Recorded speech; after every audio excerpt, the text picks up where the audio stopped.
আরে শোভা, এত চিন্তা করিস না, আমি তো আছি নাকি, আমি সব সামনে নেব। সত্যি তুই আমার বেস্ট দাদা। আদি জগন্নাথ, অন্ত জগন্নাথ, জয় জগন্নাথ।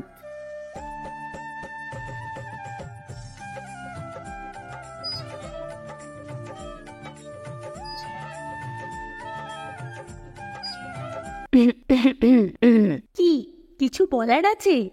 তাড়াতাড়ি বলো, এখন বিরতি হচ্ছে, এক্ষুনি আমার সিরিয়ালটা শুরু হয়ে যাবে। ওই তোমার জন্য একটা জিনিস এনেছিলাম। তা জিনিসটা দাও দেখি। বাহ, এটা তো বেশ খাসা হয়েছে।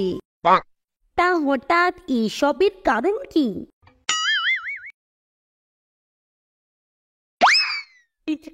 কিছুই না, আমি কি বিনা কারণে কিছু দিতে পারি না?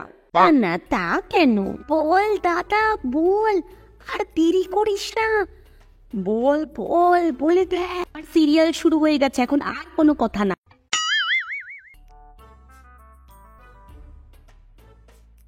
বলছি গিন্নি, একটা কথা ছিল। আবার কি কথা? বলো বলো। শুভাটা বড্ড জেদ ধরেছে, মাসির বাড়ি যাবে, তাকে তো আর একা ছাড়া যায় না। তাই ভাবছিলুম না হয় দুদিনের জন্য বল্লা আর শুভার সাথে ঘুরেই আসি, কি বলো? দুদিনের জন্য? ঠিক আছে। কিরে, দেখলি তো? আদি জগন্নাথ, অন্ত জগন্নাথ, জয় জগন্নাথ। আচ্ছা আচ্ছা, থাম দেখি এবার। কাল তো আমাদের তাহলে ভোরেই রওনা দিতে হবে। যা শুভা, ঝটপট করে ব্যাগগুলো গুছিয়ে নে। Finally packing complete.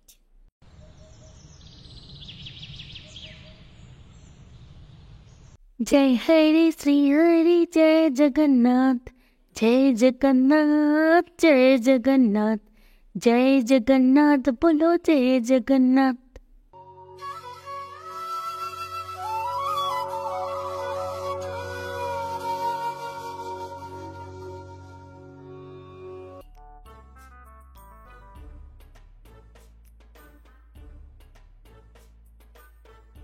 আহ, কতদিন পরে মাসির হাতে পায়েসখানা খেলাম।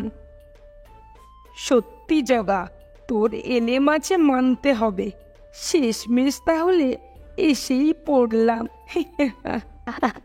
এদিকে দেবীলক্ষ্মী শ্রীমন্দিরে একা একা, তার যে আর সময়ই কাটে না। মা, রাত অনেক হলো, এবার ঘুমিয়ে পড়ো। তুই আমাকে জ্ঞান দিতে হবে না।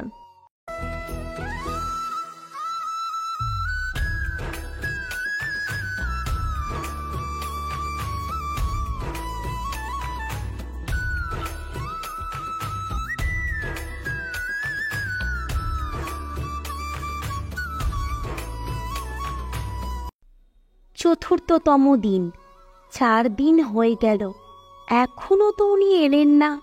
আমাকে 2 দিন বলে আজ 6 দিন হয়ে গেল, এখনো তার ফেরার নাম নেই। আসুক একবার, আমি কি এতই ফেললাম? মা, মন খারাপ করো না, আমি তো আছি তোমার সাথে।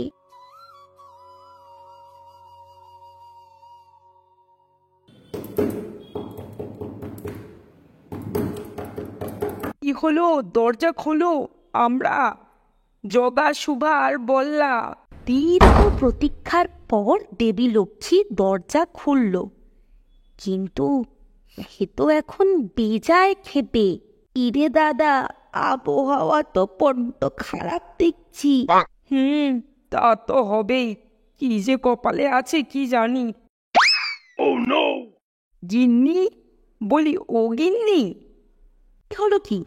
এতদিন ভাই বোনদের নিয়ে ভালোই ছিলে, এখন আমাকে কিসের দরকার? বলছি, রান্না বান্না কিছু করেছো? বড্ড খিদে লেগেছে। আমি কোনো রান্না বান্না করতে পারবো না, এই আমি বলে দিলাম। এভাবে হবে না। রে দাদা, কিছু পেলেই? বেলা তো অনেক হলো, জব্বর একটা রেসিপি পেয়েছি। কিরে দাদা, কখন ভাত রান্না হবে?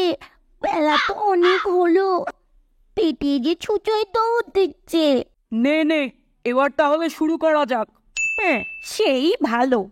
আমি বই দেখে দেখে ঠিক যেমনটা বলবো তুই ঠিক তেমনটাই করবি। প্রথমে দই বড়ার মশলা 1 চামচ, ঠিক আছে, এই দিয়ে দিলাম। তারপর হালকা নুন স্বাদ অনুসারে, তারপরে স্বাদ অনুসারে চিনি আর একটু মরিচ। গন্ধটা কিন্তু ভালোই বেরিয়েছে বল দাদা, আজ তো গিন্নিকে খাইয়ে চমক লাগিয়ে দেবো।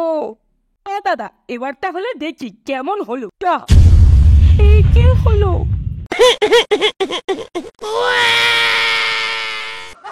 ভালো ছিল, পরে গিয়ে মুখটা আরো কালো হয়ে গেল। এবার দেখছি লক্ষ্মীকে মানাতেই হবে, এছাড়া আর কোনো উপায় নেই।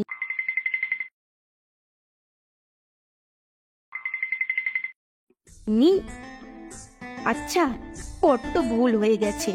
এখন মুখখানা দেখি, একটা দারুণ জিনিস এনেছি দেখো। রসগোল্লা রসে ভারী, চালিয়ে পরে খাওয়াতে পারি। এভাবেই দেবী লক্ষ্মীর মানভঞ্জন ঘটে এবং দাম্পত্য জীবনে আবার হাসি ফিরে আসে। ভিডিওটি যদি আপনাদের ভালো লাগে তাহলে অবশ্যই আমাদের চ্যানেলটিকে সাবস্ক্রাইব করবেন। আর হ্যাঁ, লাইক কমেন্ট করে জানাতে ভুলবেন না কেমন লাগলো।